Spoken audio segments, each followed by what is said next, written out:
we could probably start. I think people will log on and I'll just keep adding them. I'm going to go ahead and mute everybody during this. And then, like I said, at the end, we'll open it up for presentation. But take it away, sir. Thank you very much, Mandy. So just give me a thumbs up if you can see everything's all right there. Good to go? Yep. Okay, well, yeah, good. Thank you very much, Mandy. Pleasure to present here, and there's a few people that I recognize the names, and Drew, of course, and Tim. So happy to see you guys once again and participate. So anything I miss, I think some of those fellows can probably kick in with some answers too. So that's great. So I was trying to think of a presentation, I guess, that wasn't overly too long, and hopefully would just generate some ideas and questions. And so this is probably about a 30-minute presentation, I guess, and it's stated growing hemp as a grain as a high quality food product, but really, when we get into it, many of the initial startups, as far as establishment and everything else, doesn't matter if it's for CBD, fiber, or grain, they're all important, and they're all important aspects that affect quality at the end of the day. And we'll try and touch base on all of that. So my name and phone number are up there, and like I said, the last slide that I have too will be on there. So if you wanted to take a screenshot, or this is taped, as Mandy said, so you can take a look at it after the fact.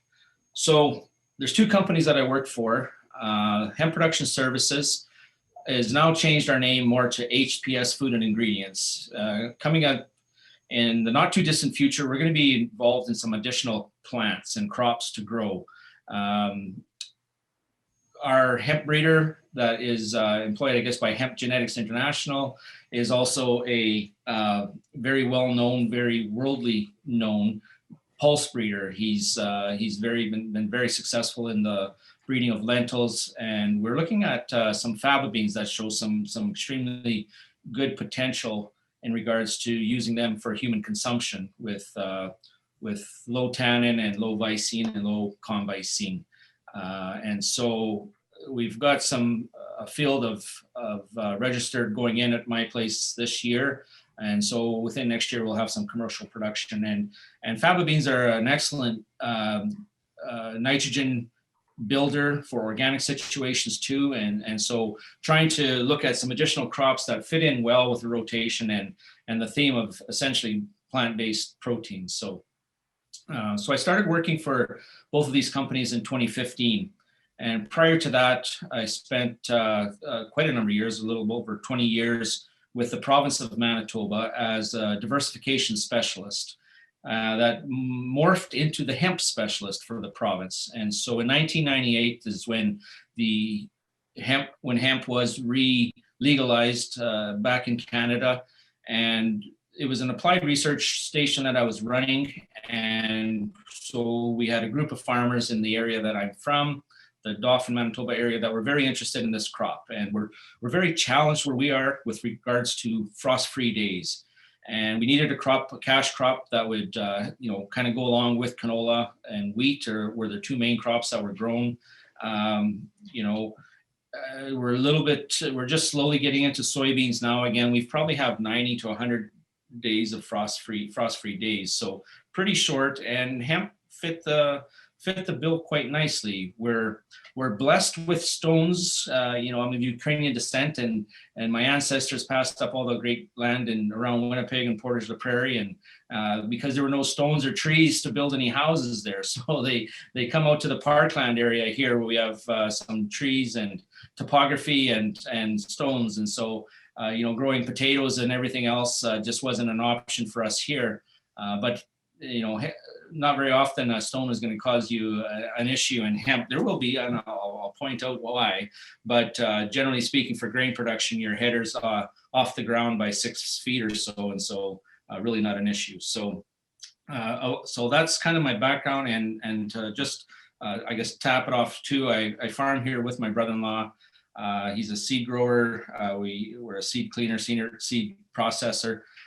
So we farm about 8,000 acres around Russell, Manitoba, which is about 2.5 hours straight north of Minot, North Dakota. Again, with all the different crops. So hemp, we seed probably about 500-600 acres of hemp for seed production, soybeans, canola, peas, wheat, barley, oats, and that's the majority of them, but have quite a diverse rotation, which is enjoyable. We like doing that. So most of what I've learned over the years from hemp or in hemp have been through the School of Hard Knocks, and not necessarily gone to the University of Google on hemp. It was more, the bloody knuckles from pulling straw out of the back of combines and stuff just on my own. So we'll share that with you. So hopefully you don't have to have as much pain as what some of our growers had early on. So a little bit about HPS. This is what we are striving for of producing as far as a food ingredient. We have a toasted hemp seed, hulled hemp seed, and then we'll also toast and then hull the hemp seed. Takes a little bit out of the green endosperm out and makes a very nice product, a little bit different taste profile there. Some countries prefer having it toasted prior to dehulling. Dehulling essentially splits the seed in half, and but lo and behold, this amazing seed always wants to start trying to live again. And if you care for it a little bit, put a little bit of moisture there, there's a slight chance you might actually get something to germinate even on a dehulled site. And certain countries have zero tolerance for any live viable seed. So we need to toast it to make sure that we're compliant. So that's one process. The second process is basically running hemp seed or hemp grain through a screw press to create hemp seed oil. It's a bit of a filtration process in there.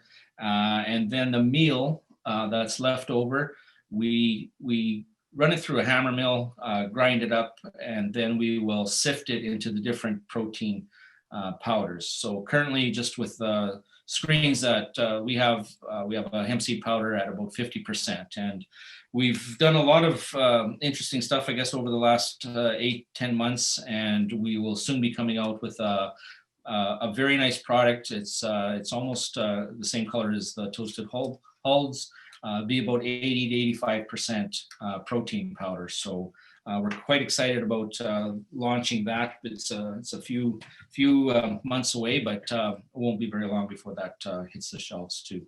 And we're essentially a bulk ingredient supplier. We don't have our own brand. We won't compete with you on the shelf. So if somebody wanted to use our product in their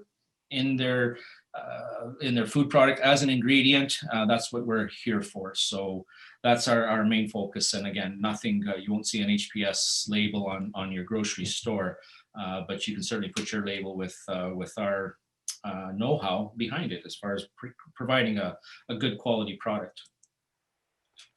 Some of the things that you want to, just for those that are interested in maybe starting processing, it's not just as easy as smashing that seed against the wall or a steel plate and being in the hulled hemp seed market.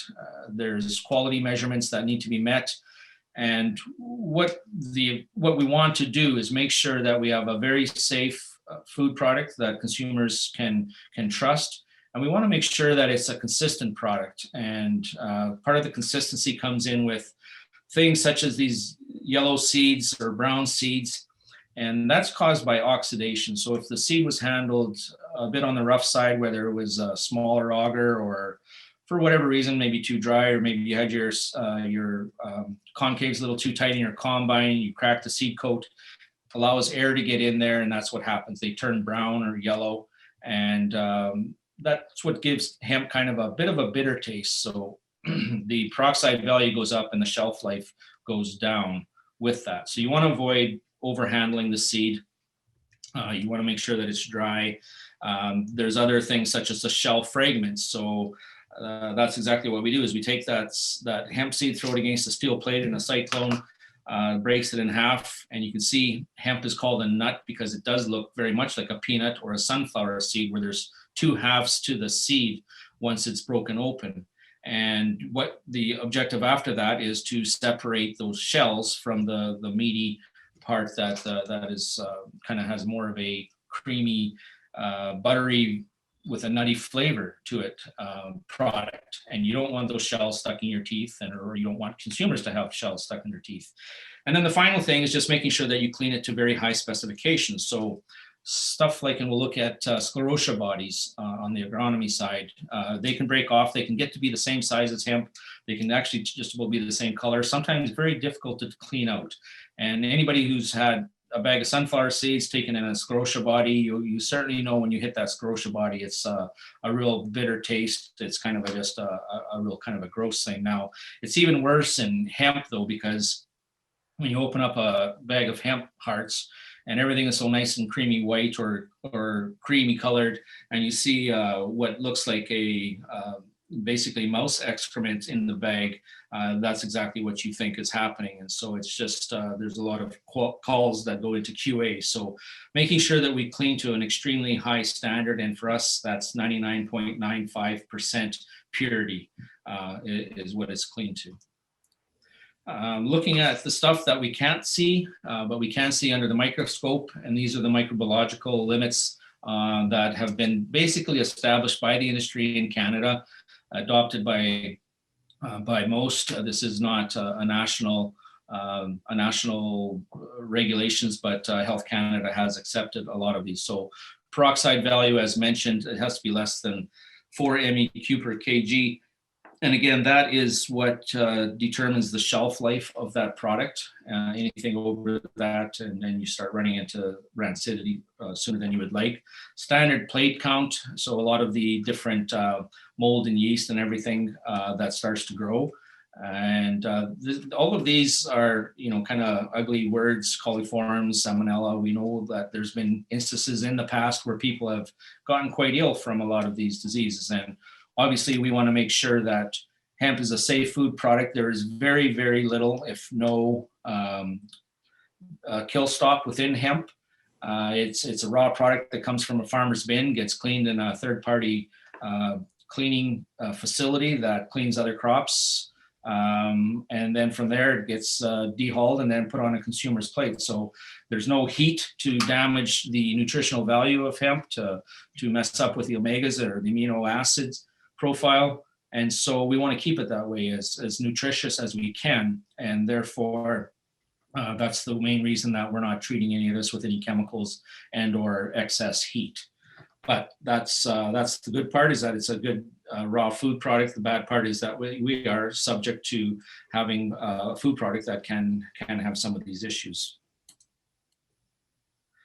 I just want to touch on, I don't spend a lot of time on the varieties, and I do believe Drew is on. Drew is going to represent some of our seed down in North Carolina, and these are, we've got 2 distributors and probably 3 or 4 sales agents in the US. Check out our website. We're trying to list everybody. It's just a brand new website, hempgenetics.com. Take a look. There's a good description of each of the varieties. These are our initial varieties that we started out with. CRS, I would say, is kind of the mother of our varieties, where a lot of the crossing comes off of her. Very high yielding grain variety. It's the national check for the Canadian variety trials.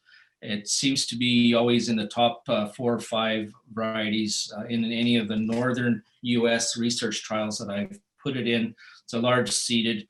For us, really, in Canada, at 1.5 meters, which is about, it'll grow anywhere from 6 to up to even 10 feet tall here at our farm in Manitoba. So, it's a high yielder for us. It would suit well for sort of a dual purpose. If we've got 10 feet of crop there and we're harvesting the top 2.5, 3 feet, we've got 4 or 5 feet of straw left in the field that we can come in and bale for excess fiber. So, not overly strong as just a straight fiber variety, but it's respectable in the fact that for someone that's wanting to just get into hemp and fiber, process. You don't want to be buying, if you don't want to be buying specialized equipment, it's a crop that you can manage with traditional equipment, whether it's a swather, hay bine, or what have you, and round bales. You can easily manage something of that size. If you get into a 10 or 12 ton crop that's 15 to even 18 feet tall, you'd best be prepared on how you're going to handle that at harvest time. So CFX2 is another popular one. This is the one that actually kind of sold me to hemp genetics when I was in my research days. The one thing that's non-uniform about the one thing that is uniform about hemp is that it's non-uniform. And you'll see a lot of fields where you'll have one stalk that's 7 feet tall, the next stalk next to it is 4 feet tall. And that's just the nature of the beast with this open pollinated crop that pollinates to beat the band. And so making CFX2 was an attempt of ours on more uniformity, and it certainly did. So it's really a pleasure to harvest for grain. You're not fooling around with your header as much, up and down. Comes into the combine real nicely and thrashed out. And so very popular on the organic side too. Has enough biomass there to make sure that it does its job of suppressing weeds, but doesn't get too unruly.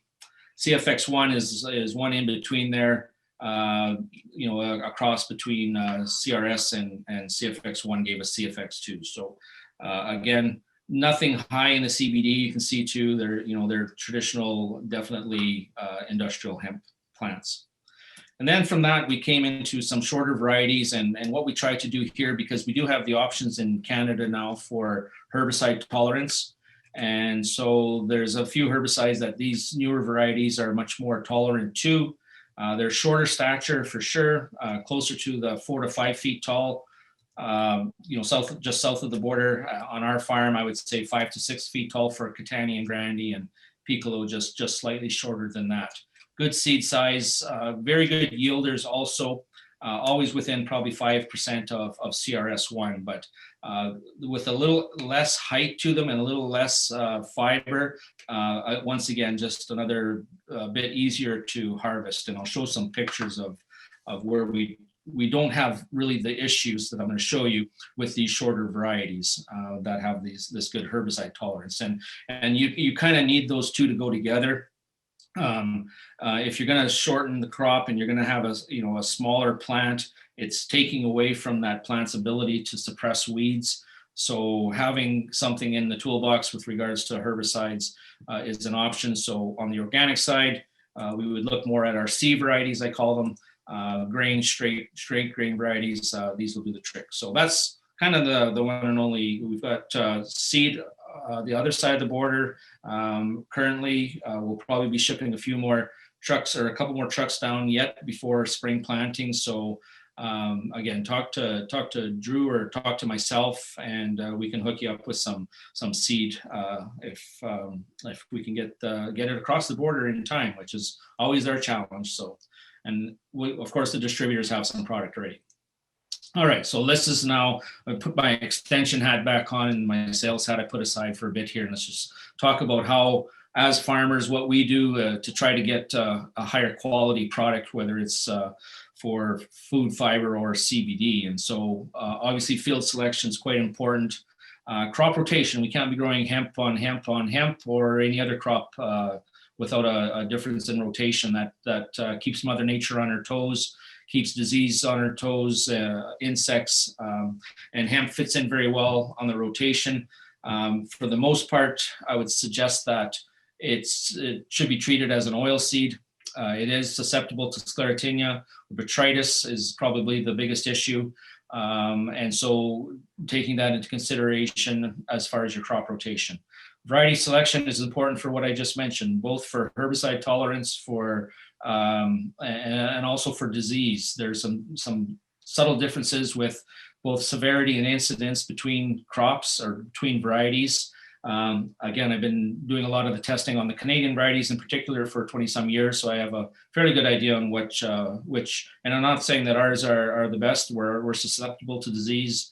We've got some issues that others don't, but overall, obviously feel quite confident in what our varieties can do.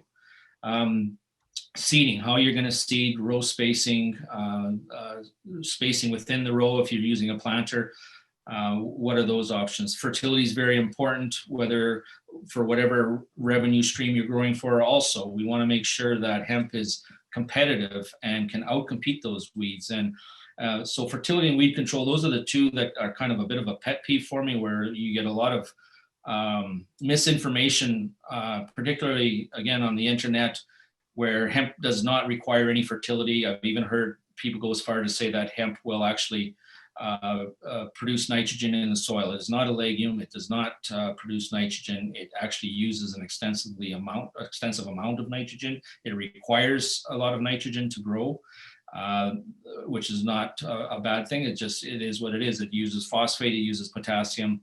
And the second thing that bothers me, I guess, is that people will say, well, hemp will just destroy weeds, and which is another falsity. So if you've got a very weedy field that you try to seed hemp into, hemp just doesn't, when it's young, just does not have the ability to overtake those weeds on its own. You have to give it its advantage. So you have to control those weeds prior to a crop canopy closure. Once you get into about that 6th or 8th week of growth, that's when hemp, you just kind of sit back, and that's where all the stories of it growing 3 to 4 inches a day. We've collected that data, and that's where it suppresses weeds and can control weeds that way, so they don't go to seed. So, just a couple things in there that I wanted to put in. The fertility is very important because you want to be successful in growing this crop. You don't want to grow it just to say that you grew it.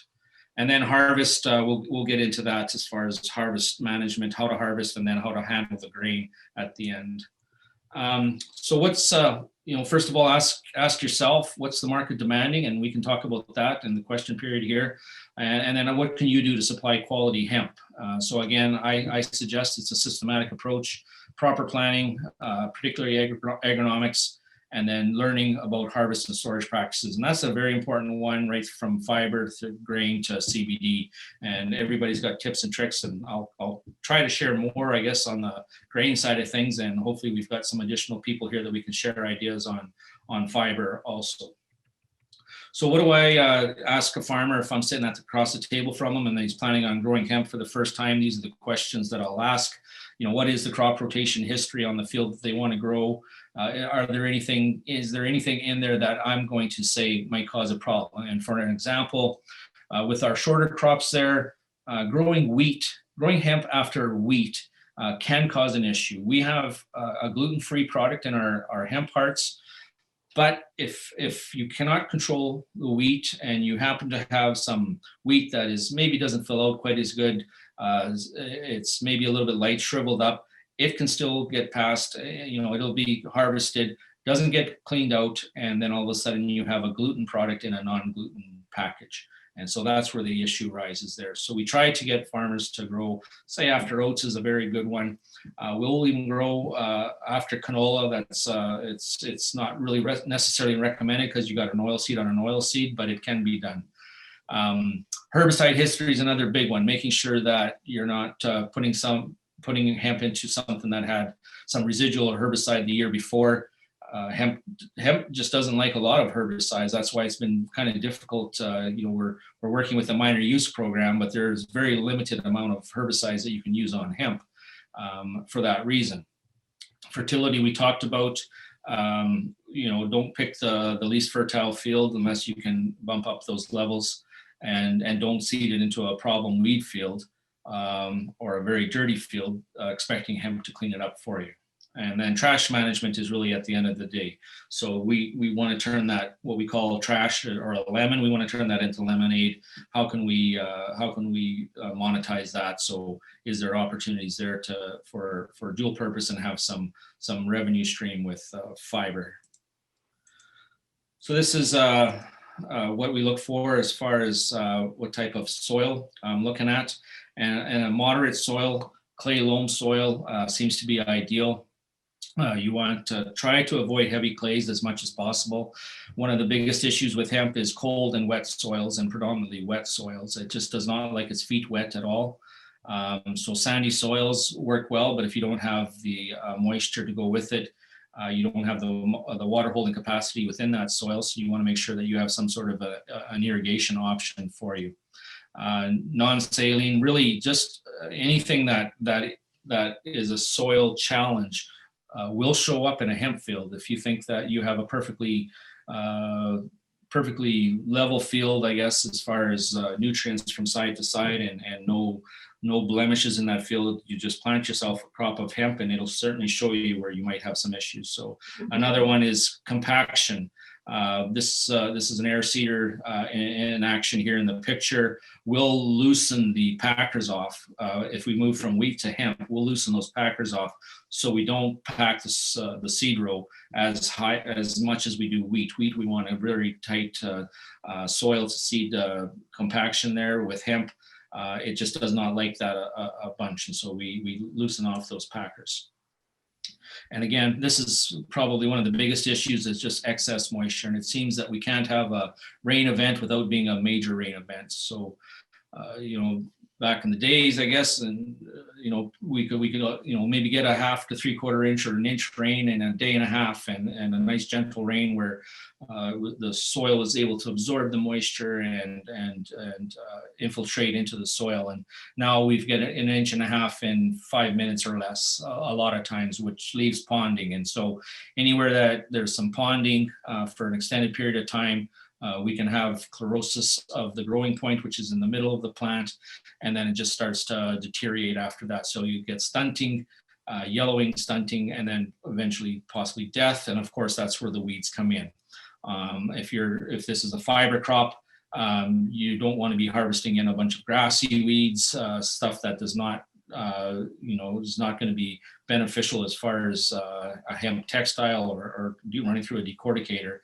So that's definitely an issue. This row spacing was for a breeder plot of ours so that we could walk the rows better for better examination. So this is not traditional what we would plant, but this is very traditional in a lot of the areas in the US. And so it does have the capability to branch out and fill in that rows and that canopy. But we can talk about that in a second or two here. So another field, this was a pedigreed field, just a 3-inch rain within a week and a half of seeding, a lot of water ponding, a lot of water movement. You see some sediment here being deposited. Just all these areas fill in with weeds. And it just makes it a lot tougher for everything, for harvest management, for keeping everything clean. So these are the types of fields, I guess, you would want to try to avoid. Variety selection. So this was my life, I guess, for 20-some years up in Manitoba here. Among other crops, hemp was one of them. But you can just see quickly in these pictures, we're mixing in. This is a monoecious crop here. You cannot see the males very predominantly. The next one over, there's more males. This one even has more males showing, and then back to monoecious here. So a variety of monoecious versus dioecious. Very much there's height differences and other aspects that you need to take a look at again, to make sure that you maximize for your end use.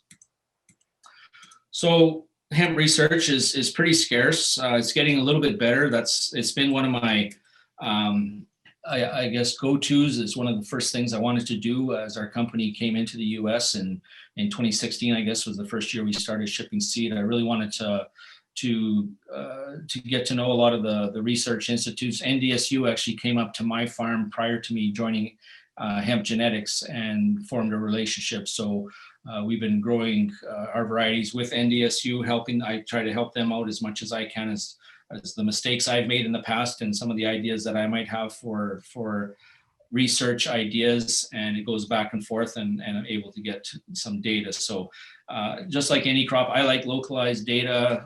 We all know some genetics just perform better in certain areas, and it's always, I'm going to show you a slide right away here that I don't like doing. It's this one site year. Well, it's actually 3-4 site years, but it's one site location. And just haven't put together, we have actually the multi-state trial just sent their data out, but they haven't given me the okay to share that to be published yet. NDSU has given the okay. So they had, I think there's 4 or 5 different sites Langdon is in this case because it had the 4 years, so that's the reason that I took it. So you can see the HGI varieties, and Parkland Industrial Hemp Growers is PIG. Legacy Hemp has X59. X59 is also a Canadian variety out of Terramax in Saskatchewan. A couple of Polish varieties, Hanola and Bielobreski, and then some Colorado varieties from US Genetics. And so again, you take a look at this data, you take a look at a few things. One of the things I like to look at right away is the CV, which is the coefficient of variation. And that tells you basically how tight that trial was. The lower that number, the more accurate or the more confidence you can have in what the numbers are above that. And so anything around 10, 11%, that means there was that much variation within the plot. From that, you go to what's called the least significant differences. And if you have a 5% least significant difference for any crop or any variety to be different from one another, in this case, in 2020, 232 pounds will make that variety different, significantly different. So it doesn't really matter if it's under that, then they're basically considered the same as far as yield value. So we've got oil value here, and again, our oil values in our HGI varieties are nice on the higher end. We've got some nice seed size. Mortality is always an issue. I saw I believe it was, the Polish varieties were very good at that. They had some very low mortalities.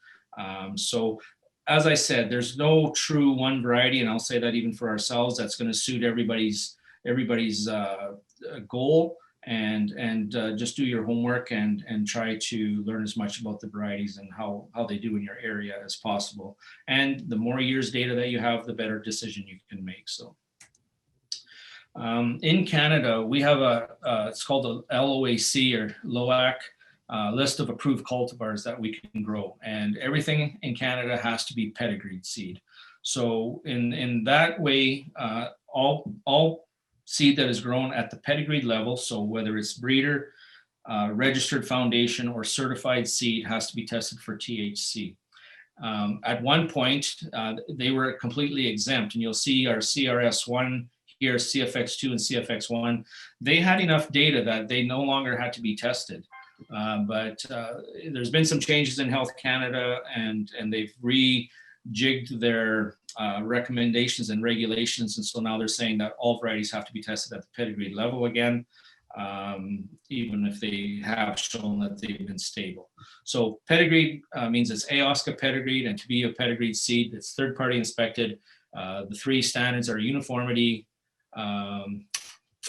uniqueness, and stability are the three things. And that's kind of what basically is a variety. And you have to be able to tell one variety from the next. And so that's where the uniformity comes into play. So again, just still harking on the data here, this is the Seed Manitoba guide that we do have hemp in there, and as a percentage basis, and you can see that generally speaking, they're all within that 80% of the check. CRS again is the check for that. Some are a little higher, some are lower, and yeah, just do as much investigation as you can. Try not to get all the information from the coffee shop, even though that is a valuable place also. Won't spend much time on this, but basically most of the varieties that come out of Canada, or if not all of them, are phototropic plants. So they react to day length and daylight intensity. So that's what requires them. So the further south in latitude we go, the less comfortable I feel about shipping our varieties down. So I'm kind of taking a look. We've got some data down into Colorado where we've had some success. It's a bit more of a challenge where CRS1 grows to 8 to 10 feet at my place, and in Colorado is growing to 5 to 6 feet. Kentucky, the same thing, 5 to 6 feet. So you're losing that biomass. You might want to increase your seeding rate a little bit, but I always try to caution growers, anything lower latitude than that you just need to be careful. So again, so where CRS can be a virtual dual purpose fiber and grain crop, maybe not so much. And we've even sent it down to Texas. It got to 2 or 3 feet tall, started to immediately flower and struggle to get to be 4 to 5 feet tall. So picking the right variety is very important, and we try to do our best to make sure that the risks are known for what you're going to do. And this is just a little bit of a cartoon character of what hemp looks like, I guess, as far as different, it's the same species, but so sativa and indica, ruderalis, most of the hemp, I guess, we have, I guess, would be a sativa.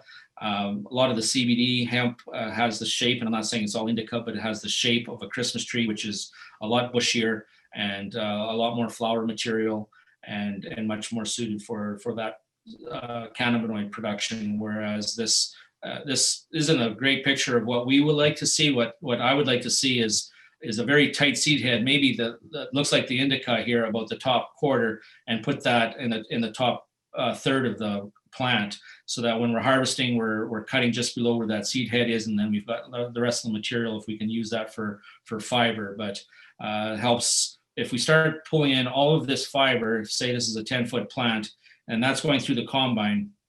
It's not really a big issue if the moisture is still in the plant and you've got the lignin holding the fibers together. It's when it gets dried down too much, those fibers start to basically, that stalk explodes in the combine, whether it's a rotor or a cylinder, smashes it, and those small fibers start detaching and wrapping on everything. And I've got some pictures to prove that.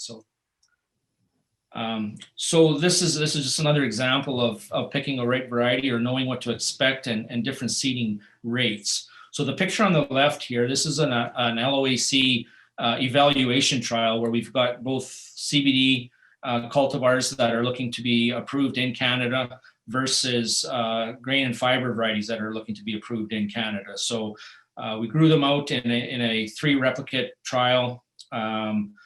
And different seeding rates. The seeding rate for the CBD production was 25 plants per meter squared, and for the grain and fiber, 150 plants per meter squared, just as a comparison. So much thicker population here. The canopy closes in, and you can see the growth habit.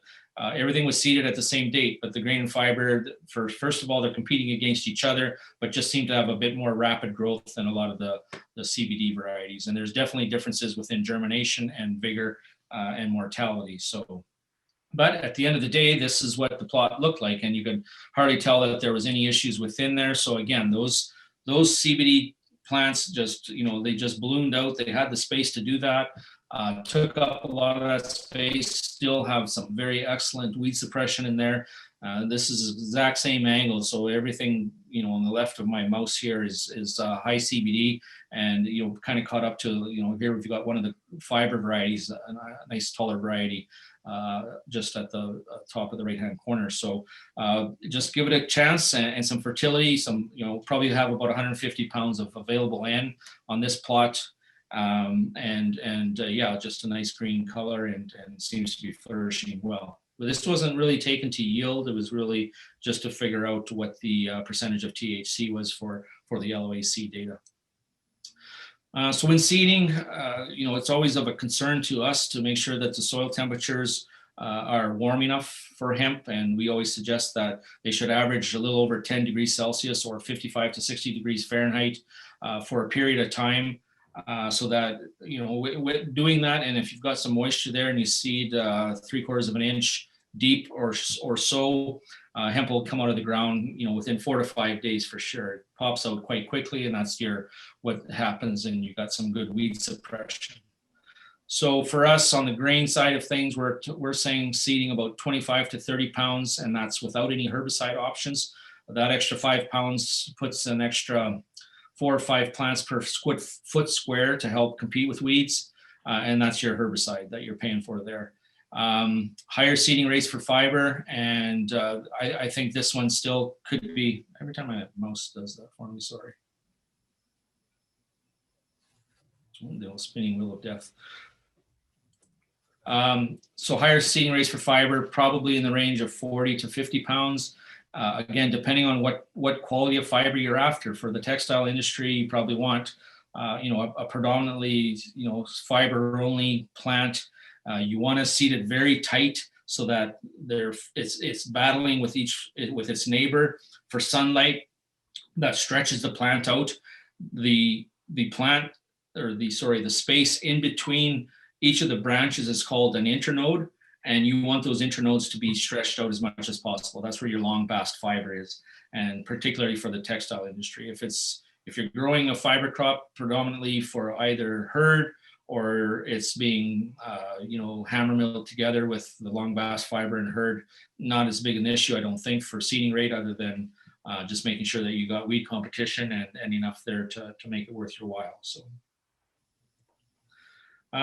we'll maybe skip through this slide here. So this is actually our seeding unit here at the farm. It's it's not growing, but it's an 80-foot Burgo air seeder.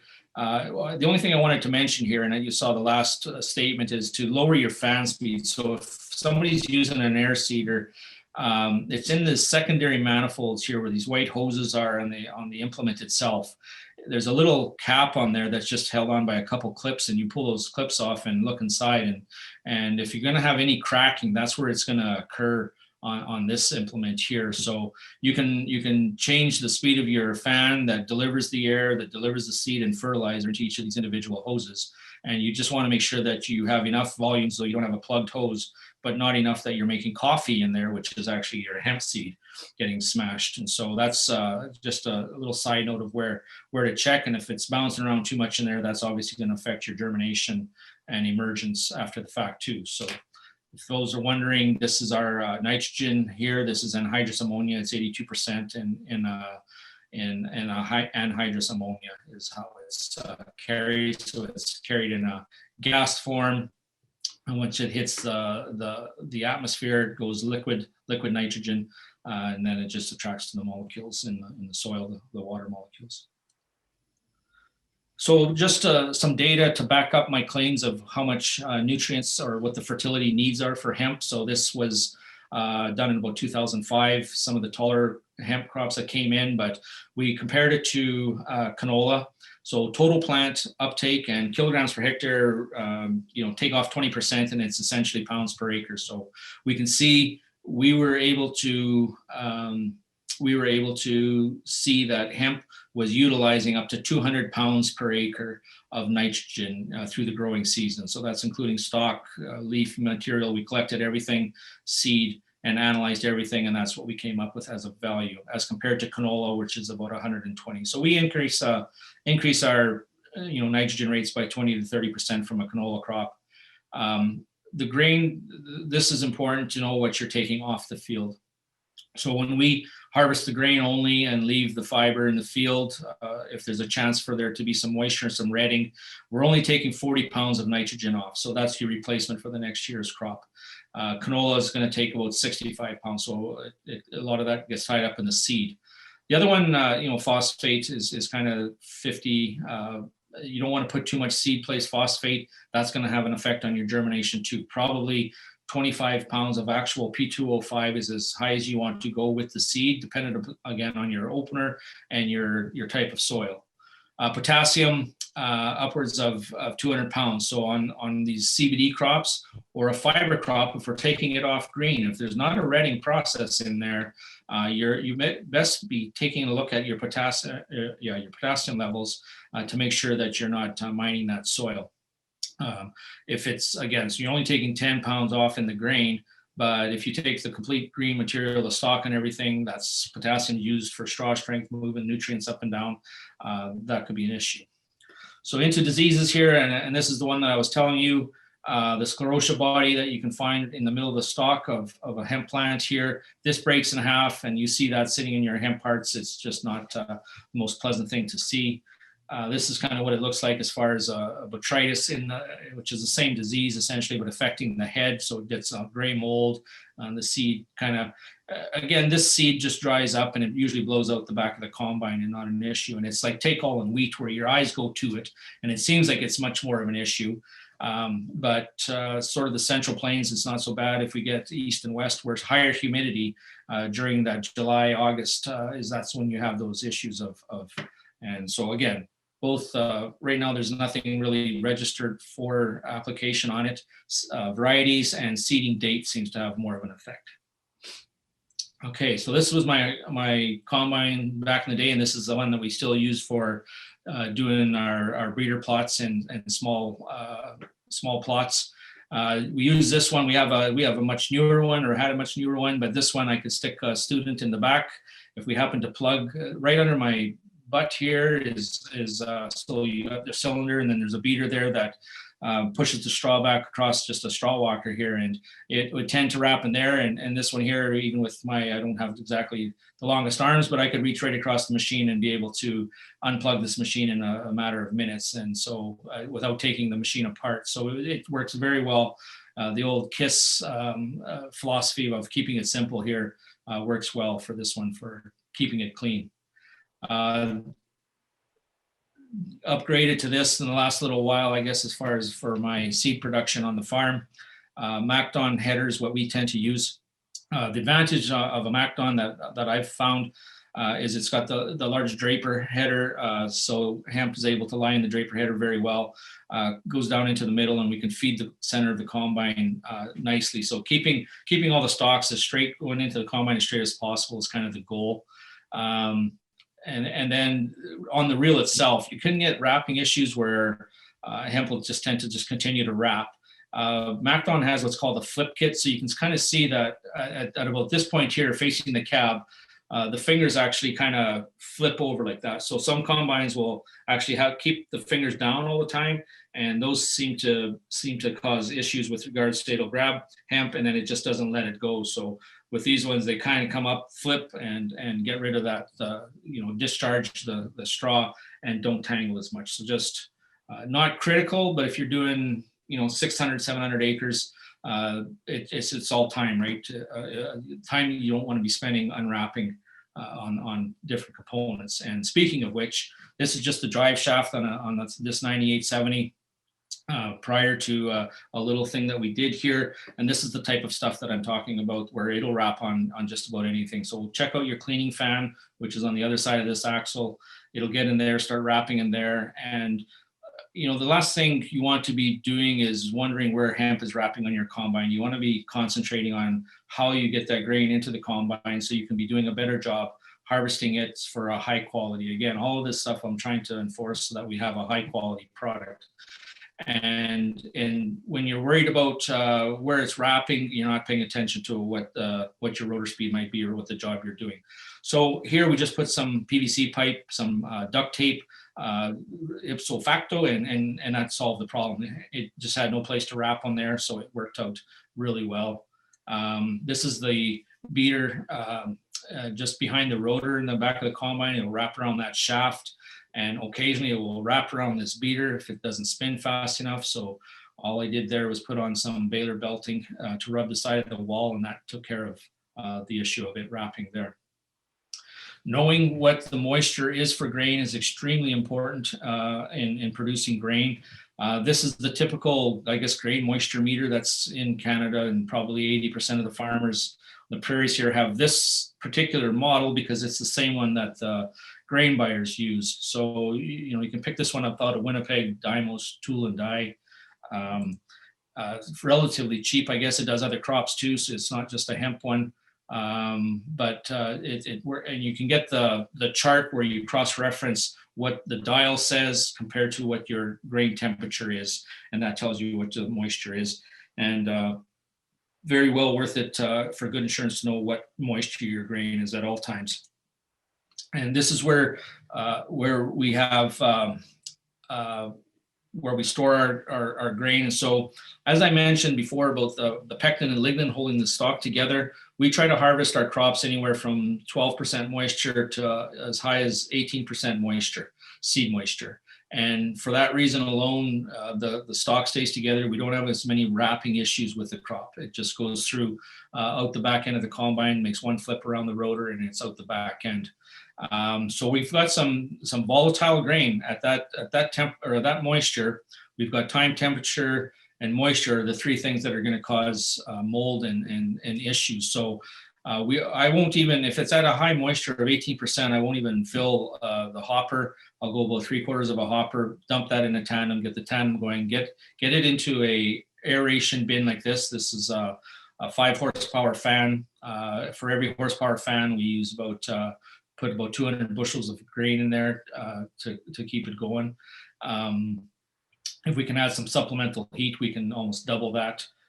So if for harvesting more into October, we might put some supplemental heat there. And don't fill the bin right to the top, because there's a heck of a lot of moisture trying to escape the bin at that point. The fans got like a rocket system or a system that pushes the air upwards and out. And all we really have are these little caps for escape. So the moisture ends up, a lot of the moisture of the air, the wet air, the humid air, I should say, hits the top of the bin.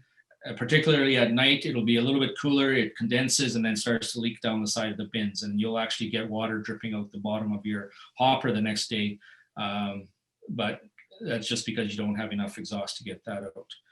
You can certainly use a dryer, but low and slow. I showed you that slide first about our toasted product, but let us toast it at our facility. Try not to toast it on farm. And so the plenum should be no more than 140 degrees Fahrenheit. The grain shouldn't get more than 100 degrees Fahrenheit, and you should be able to do a decent job there. So drying low and slow, and time, temperature, moisture are the issues. And your bins, you got to just even do a little bit extra job of what you would normally do for, say, your wheat bins or whatever. Just make sure there's no, do a super good job of cleaning them out, keep the rodents out, invest in some moisture cables if you can. Know what's going on in the bin at all times. Hemp is usually valued fairly dearly, so make sure that you invest in keeping it in good condition. So this is just with a final video. This is a field that it's kind of the one, I guess, Mother Nature really threw us a nice softball here. Just everything seemed to work out on this one. This is not an irrigated field, but we had we've got some hog barns in our operation too. We had some good hog manure put in here. And this is a variety of Catani that came in at just under 2,000 pounds, dry and clean, completely clean. Just to show you what the genetic potential of the crop can be, this is, that's certainly not an everyday crop, and I guess that's why I like to show it. It's my wife kind of gets mad. She said, "You show that field more than you show your grandkids," but I don't give too many presentations about my grandkids. So, but just nice big seed heads, shows the potential.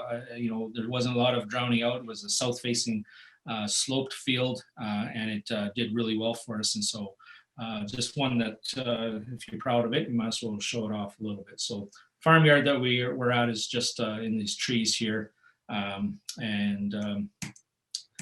That's about it. So that is my presentation.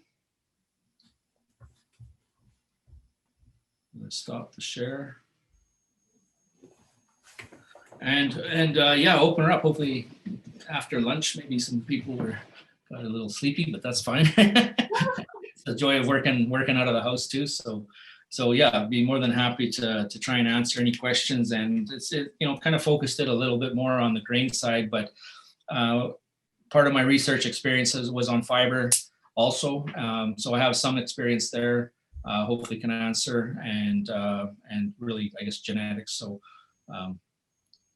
Mandy, I guess you can take over if there's anything you want to add right away, or if we have a question ready to go.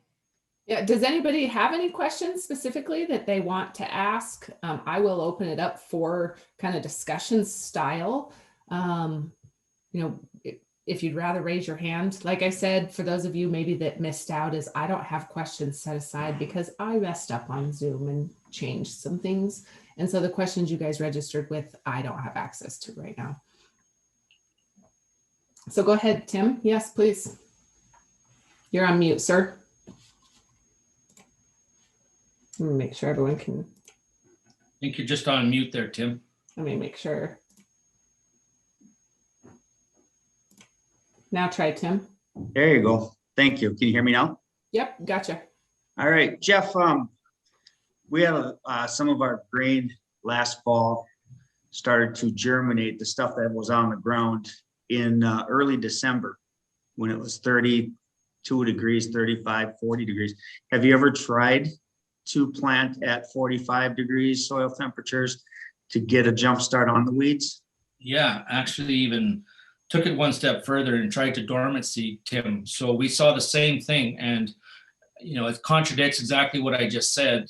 But this is one of those cases where Mother Nature just seems to not want us to do what the plant wants to do. So you're absolutely right. Any volunteer hemp it's right under the ground, and it's going, as soon as it gets a little sun on it, and we noticed that. So what we tried to do was dormant seed just right after Halloween, actually. So we had to drill out and drilled it into frozen ground.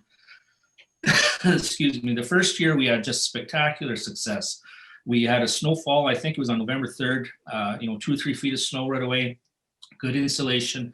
We didn't see deep, and we were able to basically double fiber yields on that, Tim. On some of there were some other varieties that we had called Patera from the Parkland region, and we were getting that 11 ton per acre on it. And then we thought we obviously hit a home run there, tried it 2 years again after that, and just could never replicate that. We had a year, maybe similar to this year, where we're down to 40 below here 2 weeks ago. And then just this week alone, we've got water sitting, and we're up to 10 degrees and freezing at night. So if we can get a seed coat, what they've done in canola and other crops in the past to sort of protect us so we don't break that dormancy, and I think that's the biggest issue, is it breaks dormancy and then you just lose your germ, it just freezes out. But I think there's some big potential there for some research project that we can really take advantage of that extra day length, and even just a regular seed treatment. I do sit on, with the Canadian Hemp Trade Alliance, I sit on the minor use committee.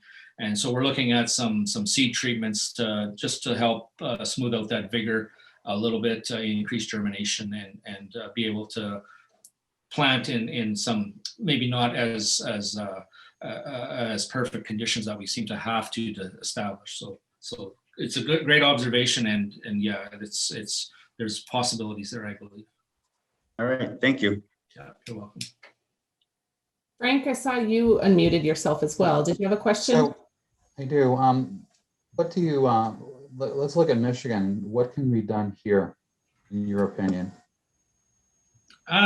We've had some pretty good luck, particularly in North Michigan. James DeDecker just put out, if you go to our website, no, it's not, the latest one's not on there. Even if you just email me, I can send you the data there. But again, CRS1 seems to be doing quite well with regards to for grain production. It was one of the top 3, I think, in just about every location it topped out.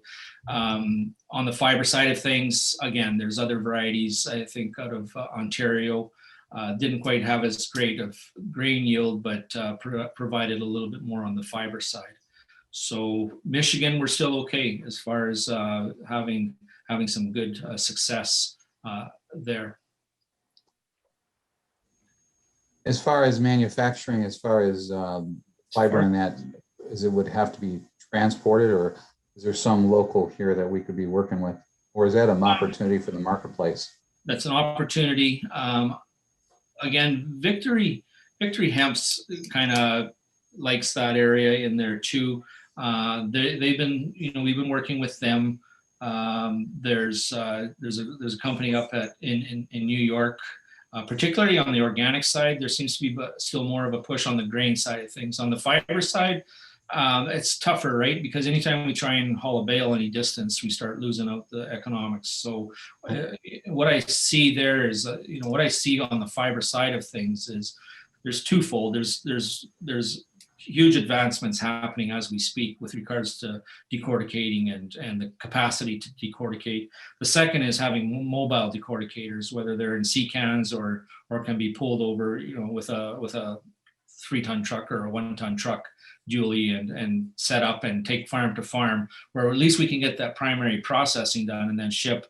It doesn't have to be sort of textile ready fiber, but if we can get the bulk of it done where there just needs to be some refining into a secondary process, I think that's, and this is no different than where I'm at here, Frank, in Manitoba. I've got two fiber processing plants an hour and a half from me, and it's still a challenge to make the economics work to get the bales there. So that's what we're looking at right now. I think even as a company is trying to possibly get some mobile decorticators, because the grain prices are kind of all over the place too, and we've got other commodity prices that are really spiking right now.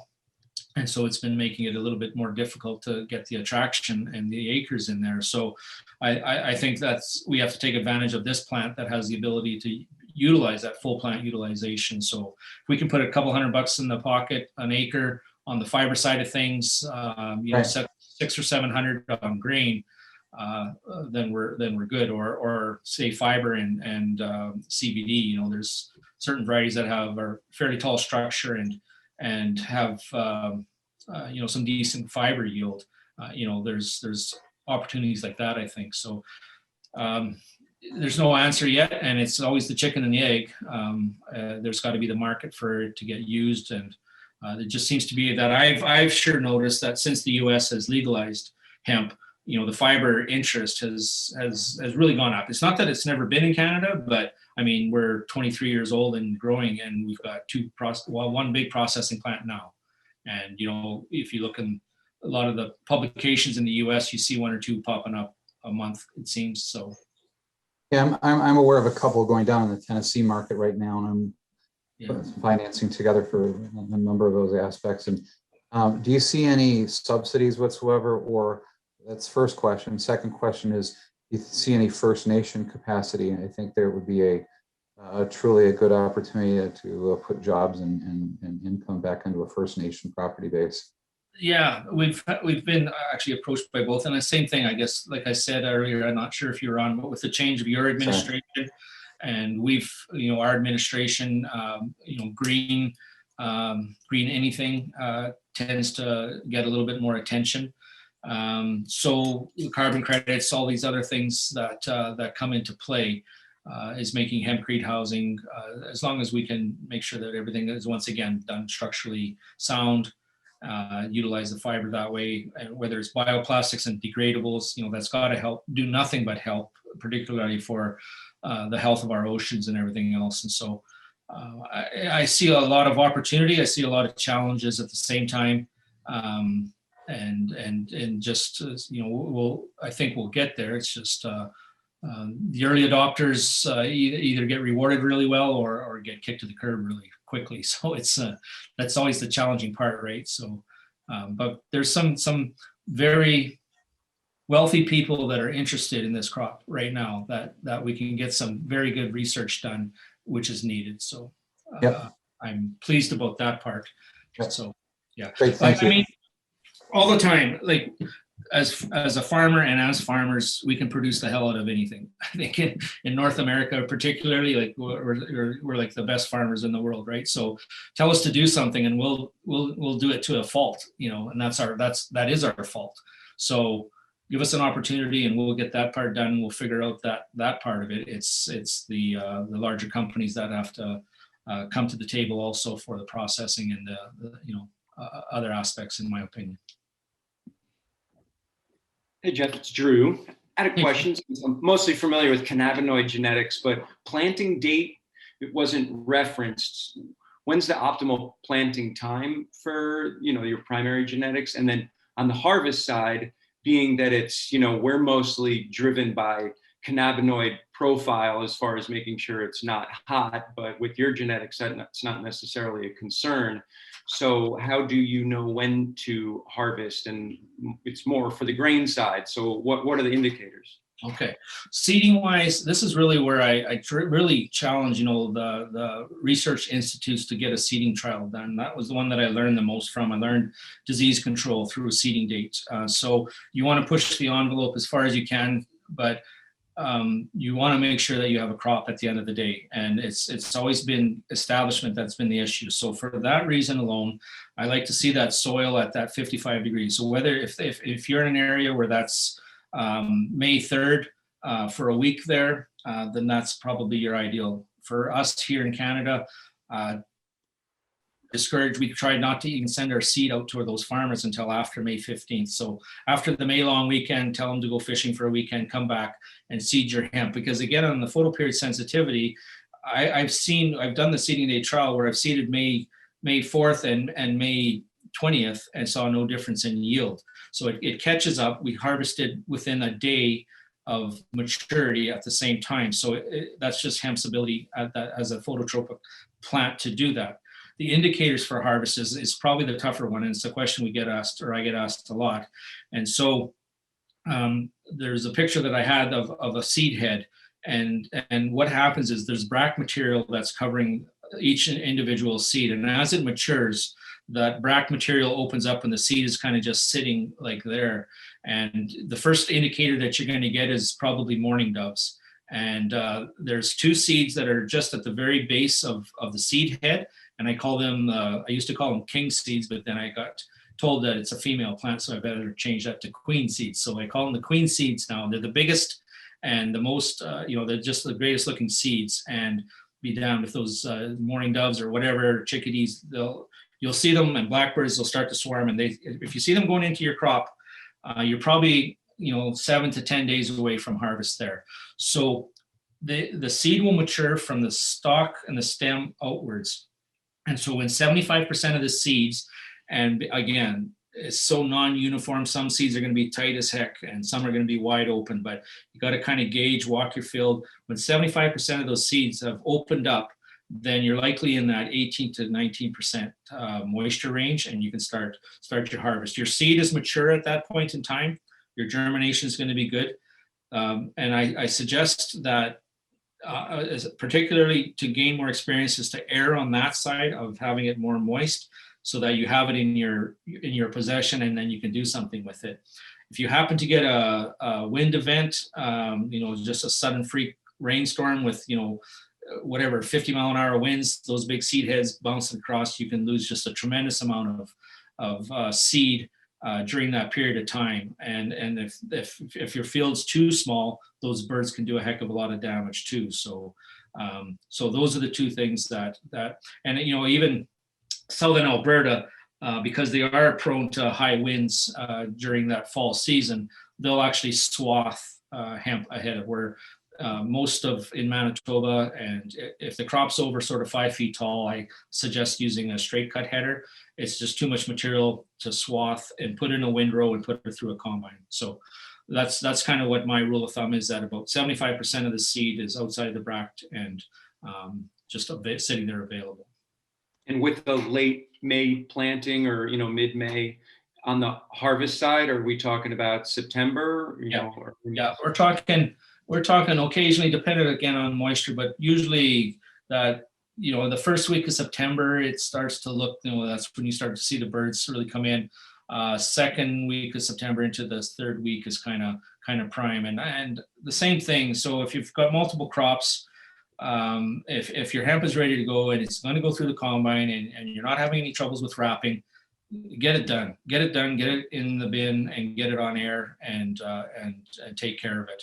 Kind of leave your other crops if possible, and then come back to them, because that whole idea, I've seen, crops go down to basically nothing because of a wind event. So, you have 1,000-pound crop or a 1,500-pound crop and you're harvesting 100 pounds, it's still putting your machine through a heck of a lot of torture, because you're still taking in all that material, but just the grain reward isn't there. So just be very cautious of that aspect. And then, sorry, one other. So on the grain harvesting side, it's specialized equipment. You're focusing mostly on those seeds, and that's going to be your first pass. Is there a second, or maybe there's a two kind of top cut for your seeds and then a bottom cut, and then you're leaving your stalks in the field to ret to be used later to harvest, not for fiber because it's shorter those nodes, but more for construction material or for the basket herd? Yeah, so there's a New Holland just came out with a new double cut system. It's very reasonable. Like Dunagro has a machine that's used up here a lot for the cannabinoid crops, because we had, we finally have something that's got 10% here now, which will be planted in orchard style, but we're planting low CBD genetics, but just planting a hell of a lot of it. And then using, this one company is using a stripper header up front. And then basically it's a Dunagro machine that would chop the fiber all in one pass. And so it would windrow it, you let it ret there and you can come in bales, but very expensive machine. New Holland has come out with an adapter for the front of the combine, which is a dual cut. So it does everything in one pass, which is good. Because the problem with coming in on the second pass, it's the material that comes out the back of the combine. It's already, basically that's been decorticated through the combining process of knocking the seed out. It's been rubbed up, roughed up, and then it just kind of, we don't even chop it, because it'll wrap in a straw chopper. So it just pops out the back of the field.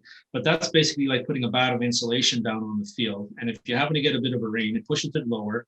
And then if you come in with your swather after the effect and it has nothing to hold it down, it just skids it. And that's what ends up, it just stops the blade. So, there's ideas of lifters trying to get underneath that to swath, and Tim can probably comment a lot on those type of issues. But the sooner you can get in behind the combine to get at that fiber, the better off you are too. And going at a perpendicular angle to the way of travel that the combine went. So, and unfortunately, I've probably burnt more fiber in the last 20 years than I'd ever want to really admit, but it's just the reality that we have is that if there isn't a market for it, and it's not going to decompose in the field, and it's going to wrap and cause issues through seeding that delays, you just can't have that. And so we got to get rid of that fiber. And so unfortunately, a lot of it gets burned in the field here in Canada currently, but we got to figure out a way to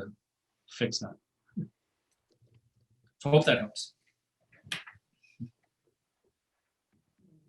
Anyone else? Got a few questions here, Jeff. Pleasure to meet you over the phone. We're just south of you, southwest of you a little bit here in central Montana. So you were saying, I guess I got a few questions, but you were saying they do swathing there in southern Alberta, and why would they? What's the reason for that again? Helps with the drying process. So, even if you get it down, you don't want to leave it for more than a couple days.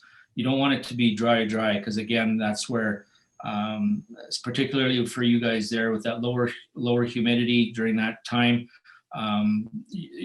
guys actually carry leaf blowers in the combine and will blow the dust off the combine, because you'll get static electricity starting fires on the dust on the combine, similar to sunflowers. So you lay it down mainly because of a wind event. If it's going to start to blow, they'll just start the cutting process so that they don't lose the crop on it. And again, they're growing out of our variety. Probably Piccolo is the variety that they like to grow there. Piccolo or Catani, which are shorter. And under irrigation, they do tend to get still a little bit taller, but it's the irrigated fields and around that Lethbridge area that they do a lot of swathing there. That 5 foot level there, Ben, is kind of what I would suggest. Anything over than that, you're going to start to have maybe a few more issues with just picking it up and combining it. But that's the main reason they like to swath. Have you seen? Thank you. That explains things. Have you seen a success using stripper headers, or is there too much shatter loss you typically see? No, I think it has to be almost a modified stripper header, like a straight Shelburne Reynolds stripper header. Work good for about 100 feet, and then especially with a dioecious crop, and you got those dead males in there, and it just wraps up in there into a big joint. So I know that Formation Ag has done a lot of work on they've got a stripper header for the cannabinoids. Now it's a little greener material, but I think they've kind of played with the fingers a little bit, and it's a little bit on the greener side. So it's not a bad crop to work with when it's green and kind of has that elasticity in it. But once it gets too dry, and I often joke that it's one of the best things about hemp is it's the strongest naturally occurring fiber in the world, and one of the shittiest things about hemp is it's the strongest naturally occurring fiber in the world. And as farmers, we find out usually that bad side where it starts to wrap on things, and she's a tough one to cut, that's for sure. So Oh yeah, I got to be in a couple back ends of combines this summer, cutting Yeah. straw off that discharge beater. Yeah, I Uh, put a smaller pulley there and a longer belt and sped it up to about twice the size. Speed. And the new S series, they don't seem to have as much trouble. So I'm assuming that you have probably a 70 series or something. And so yeah. So the new S. they'll do. Sorry. We'll see. Sometimes they'll do like a flax, modification, since they grow quite a bit of flax, and it has a pretty similar consistency. Yeah. Bast fiber. Yeah, I had the flax kit on there and it still wasn't. I plugged it once, so then I put even a smaller one. I think it's a 10-inch sprocket and or pulley, and yeah, she spins like crazy. And then and the new S series, they've got 2 belts there and just spins faster, and there's just no issues there. So. Awesome. Well, Yeah. one more question. I know, Mandy, before you pass this on, as far as variety adoption. There's a lot of, like you said, there's a lot of folks down in southern latitudes who are wanting to grow hemp. And there's a lot of confusion down there too. Do you think an earlier planting date would help facilitate that, or is it just too different? I'm really trying to get them to do that. So I'm working with Texas A&M this year. Want to get them seed, like I want to get it in the ground like right within another week or so, just to see if we can how it will perform. We had a fair bit of partnership, I guess, in Kentucky. I could never get them to really push the envelope. Everybody initially in the U.S. that I met were scared that the crop was going to be too tall and they were going to cause trouble. Nobody wanted the issues of harvest, but and they never did because they waited too late and it never established. And so I wasn't getting mad or anything. I said, well, listen, we're going nowhere here. We're just not getting any establishment. You got to push it. Like you'll figure out if it's too tall, you'll figure out how to get it. Yet, there's puck board, there's duct tape. Farmers will figure out what they need to do to get the stubborn buggers like us. We'll get it off the field. But if there's nothing to harvest, there's nothing to harvest. And so that's what I really encourage that, or I'm trying to promote that as much as possible. Get those seeding dates and see what happens. So I agree. Well, thank you very much. Yeah, no problem. Thanks. Good to meet you. Is there anybody else? I'll jump in again. I guess to that point, as far as location, so on your website, you do have regionally where the genetics are kind of areas that they've shown to work well or inversely not work well. And then second follow-up to that, what about the issue or the challenge of seeding cannabinoid crops? I mean, has that come up? How is that? What are your thoughts on that? Yeah, so that map I'm not happy with yet. I'm going to get another one. And I saw the World Ag Expo you were speaking to, Drew, but I forget, it was a company out of California had one where they had all the different kind of like weather stations, but it gave the latitude of each one. And I think, there's no doubt that growing degree days or corn heat units has an effect on hemp, right? There's no doubt about that, but predominantly it is that sunlight. And so I think I'd like to transfer, a better map as far as, like go down to this latitude that I have this much confidence or degree of confidence. And so, but yeah, we try to, just saying allow 40 degrees latitude and north is kind of where I think I would, wouldn't bet the whole farm going any further south than that. And, if you wanted to try it, those earlier seeding dates, that's what I would recommend and try to make it go. On the cannabinoid issue, we haven't had that issue yet, but as a pedigreed seed grower, we've been dealing with this all our lives, right? Because we have to have isolation from other crops. So I'm growing faba beans here that need just about a 10 mile, so very similar to cannabinoids. I can't have any other faba bean crop within 10 miles, particularly we have westerly winds, or else it's going to screw up my tannin-free, low convisine crop. And so it's going to boil down, which is, and it seems to be easier on the ag industry if you've got a guy that's been established as a seed grower for some years. There's just a common courtesy almost where you see the guy in the coffee shop. He says, "Hey, listen, I'm planting, 88 over here on this quarter.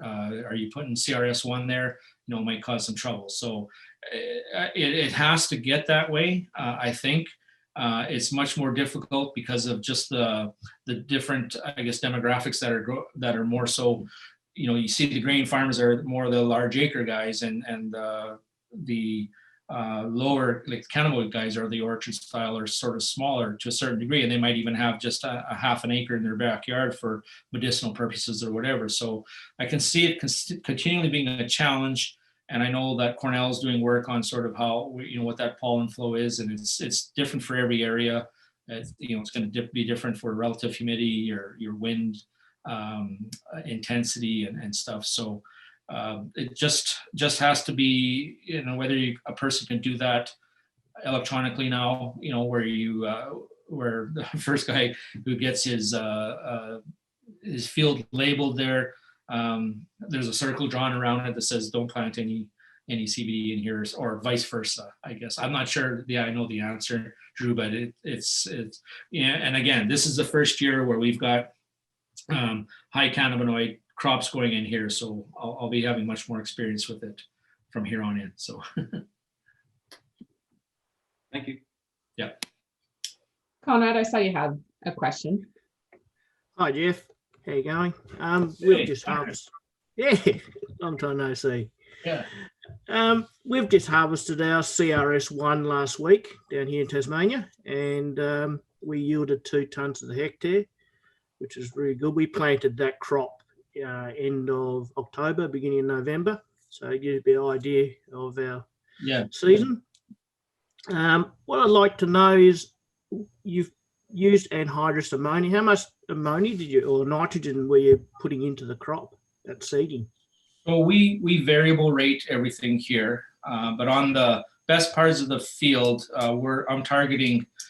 I've bumped it up. I've continually bumped it up. I've over even my research trials. I haven't seen a nitrogen curve like you see with every other crop, and be damned if you don't get a good growing conditions where that one field of Catania that I grew there. There's probably 180 pounds or units available and on that field. And I mean, I think there was still room that we could have even had more with more yield potential. Now, the limiting factor, I think, after the fact really becomes moisture at the end of the day. But so what I try to do, I guess, we've started out at 120 pounds available and per acre. You can do the conversion, Conrad, even though I am metric. And then anywhere up to 150 to 160, I think you'll still see a yield bump. So it likes its nitrogen. So you're better off putting everything up front or drip feeding it through the season? At what point do you actually stop putting fertilizer on? I had a research project, maybe get Joe to help us out there, but that's one thing that I'd like to take a look at. And so kind of simulate corn production where we put up maybe 70% at seeding. We have mid-row banders, so we're not constricted by placement. So we've got 10-inch row spacing, and then our nitrogen's 5 inches away from anything. So and then we actually just put it at a slight angle too, at about a 3 degrees angle, so that we have better uptake. But I would like to put on about 70% with seeding, and then the extra 30% probably just prior to crop canopy closure. So if we can put that on with a drip irrigation or something between the rows, and then get that canopy closure, because then you're right there, you're going through your elongation phase. So it's going to start putting on 3 inches a day from there. Now, whether that nitrogen gets utilized just for that growth, or if we can spread that into the seed production, would be the question. So it's almost like you would want to do, see if you can get it closer to just prior to seed production too. But just ideas there that I haven't seen any data on from anybody yet on split applications, but I'd like to try that. Yeah. What about, you still come across any insect problems as well as the bird issues that while the seed's still green? Yeah, a little bit more. European corn borer, particularly here in the U.S. And the Midwest, is going. We're both. So I'm also involved with the IR4 project, which is basically a North American minor use. So Canada and U.S. sort of switch data. So we're looking at a product called Foraging, which is applied early in the season, but it's safer on bees. For cutworms is the biggest issue, I guess. And then European corn borer, I would say, would be second. And then there's, what the hell, cannabis aphid, I believe, is the other one that is being shown. I've seen more and more slides of it in the US, but those two, corn borer and cutworms early in the season, two of the major ones. Yeah. Some of the growers here have been playing around with a virus type insecticide with some sort of success. Okay. There's a number, yeah, sorry to interrupt, Conrad, but there are a number of biopesticides that are available. And if you go to the EPA website in the US, there are a number of them available. So something as simple as vinegar that has an effect on something. So So I was just wondering how much success have people been having there with those type of insecticides? It seems to be a bit of a mixed bag here. They put it on, they're getting on top of the Heliothis grub for a short period, but they're still finishing off with a synthetic pyrethroid at the end. yeah, I think depending again on severity there and population, yeah, just the efficacy, I don't think with a lot of the biopesticides, it's just, it's made so that it gets absorbed into nature, right? So it's used, it just has a more short-term effect. So if you've got a prolonged, like for us, the worst thing that happens is a cooler or wet spell or dry spell in the springtime. Plants aren't growing as quickly, and the bugs are, they're out and they're active, and then they just end up eating more than that plant can produce for biomass or so there, you want something that's going to protect you over 3 to 4 weeks, not 3 to 4 days. So yeah, there's advantages and disadvantages both ways for sure. All right. Good to see you. Yeah, good to see you, Jeff. Thanks. See you later. Anybody else? We can close it out. Go ahead, Ben. Yeah, I got one more question, Jeff. Sorry, I got kicked out here. My audio stopped working. As far as nitrogen goes, I've heard, too much nitrogen can cause a delay in maturity in the crop or delayed in flowering. Have you seen that yourself? And also, do you see kind of a preferred fertilizer rate, say nitrogen? So say a 2,000 pound yield forecast, do you want 200, like a 10-to-1 type ratio, or what's kind of common? Here in Montana, farmers have trouble putting on more than 60 units. Yeah. I've never seen the delayed maturity. I've seen it in cultivars. I think I know the variety that you're probably growing the most there in Montana right now. It used to be our variety, Catani, but now it's switched. But so I would say no. I think moisture has more of an issue there as far as stretching out the maturity level, the rating. For my farm particularly, I wouldn't go less than 130 units available, both in soil and what I apply. I like to target that 150 to 170, as far as variable rating on the good areas of the field. So for those that don't know, variable rating, it'll shut off. There's a map of our field that's generated through satellite imagery and also soil assessment. So stuff like salinity. And if it's a shitty area of the field or something that's high in salinity, we're not going to put more nitrogen there because that's just going to add to the salt problem. So we'll drop it down to 30 pounds there. So we're not spending money in the bad areas of the field, and then bump it up in the good areas. So it saves on overall on cost of fertilizer. It kind of levels everything out and just tries to make the field a little bit more non-variable. But so I go 150 pounds of N.